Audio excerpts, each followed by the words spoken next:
জামাত ইসলাম নাম দিয়ে জামাতের নেতৃত্বে যারা রয়েছেন, জামাতের আমির পরিষ্কার বলেছে যে তারা ইসলামের নীতি আদর্শ অনুযায়ী রাষ্ট্র চালাবে না।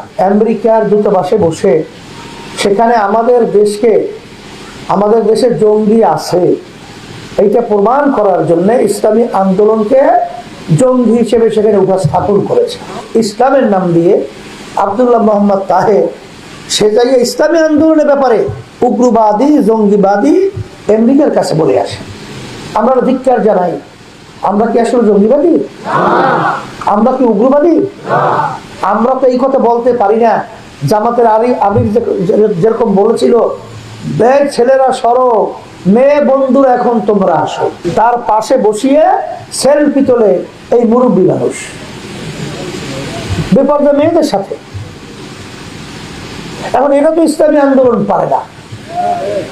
আচ্ছা, মেয়ে এবং ছেলেদের ভিতরে চলার পার্থক্যটাকে আমরা করছি না আল্লাহ করছি?